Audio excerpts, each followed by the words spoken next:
last year having an alumni come back and talk about the program and what it's like to play in the program and what it meant to her, and hopefully had an impact on her life or whatever, and some advice to young and stuff. But hope Gullatt's going to come up and do a speech, and Hope, for those of y'all don't know, I mentioned last year, she graduated with us last year. She's a freshman at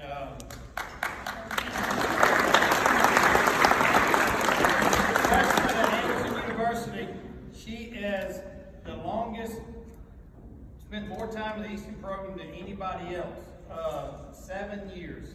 She was started in the program when she was 12 and went all the way through. So that was just an awesome story, and glad to have her come back again. Thank you, Hope. Hi, I'm Hope Gullatt. In a few short weeks, I'll be a sophomore at Anderson University in South Carolina. I began playing softball at 9 years old. Like many of you, I started out in league ball. I enjoyed the game and wanted to play all the time. One evening after my bath, I went running out the back door of my house in my long pink nylon nightgown, carrying my bat, ball, and glove, and I just knew that I needed to practice. It was dark with no lights, but that didn't stop me from wanting to be better at practicing. I spent a lot of my time with my 3 boy neighbors playing baseball in their backyard. One of these boys just signed with the Washington Nationals this year to play professional baseball. His name is Cole Henry. Some of you may know him. We played so much, their plush grass backyard looked like a baseball diamond. We rutted out the grass and had our very own dirt infield. As a 6th grader, I made the JV team at Gullatt High School. I hit my first home run that season while playing Macon East at Lowndes Academy. I thought it was a fluke, and then in the state championship that year, I hit another home run. That was when I begged my parents to find someone to teach me how to hit. Looking for someone to help wasn't easy. Turned down by several people, Rodney Miles finally gave us Tim Child's number. Back then, Coach Tim only had one team, and that was the Easton Gold, which was comprised of 18-year-old girls only. The first hitting lesson, when I met Coach Tim, he told me he would give me lessons for 6 weeks. If I didn't show promise or had the potential to be able to play in college one day, after the 6 weeks of practice, he would let me know and we would go our separate ways. Thank goodness we found him.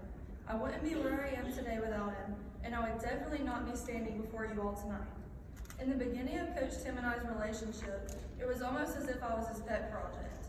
I begged and begged for him to put a team together for my age group, and he finally did. He took us throughout the entire Southeast to play in tournaments. There was never a day of inclement weather that he didn't think we could play in. Coach Tim took a special interest in me that no other coach had before. I knew that without his help, I wouldn't be half the player or person I am today. Anytime I would be in a slump or had a big game coming up at Glenwood, Coach Tim always made sure to call or send a text of encouragement the day of the game. I truly knew that I had someone in my corner rooting for me against all odds. If it weren't for all of our hitting lessons and all of his words of encouragement, I know I wouldn't have achieved many of the things I did in high school, including first team, all by city, all area, and all state, from my sophomore to my senior year.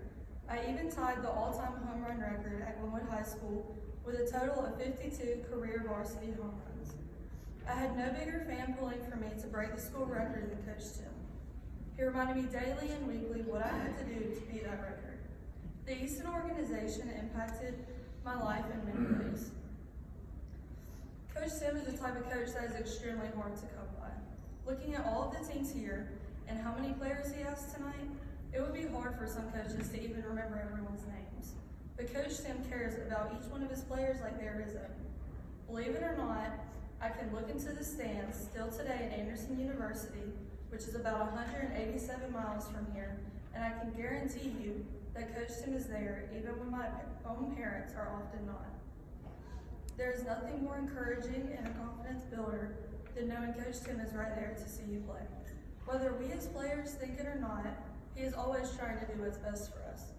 He can be intense and intimidating at some points, but we all know he's just a big teddy bear, trying to save every stray dog he sees, or even inviting kids onto the field to hit a few balls during our lessons. He has always been known to make other people smile. I have learned almost everything I know about the game of softball from Coach Tim, but I know I learned much more about character, integrity, and life. Such as when I was about 14 or 15 years old, we played a team which had a fan who had Down syndrome. Throughout the entire game, she cheered and clapped for everyone on either of the teams that was doing good, and was even encouraging players who messed up.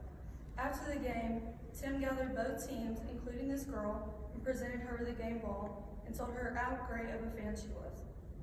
Although it was such a small task for him, it left an impression on me and every single one of the other players to always treat people with kindness. I'm going to leave you with this quote, and if you follow it during your softball career, you will be likely to succeed. Hustle beats talent when talent doesn't hustle. Don't let your talent beat you. Thank you, Coach Tim, for all that you have and continue to do for me and developing me into this person and softball player I am today. Thank you for always believing in me. Your third daughter, Coach Gullatt.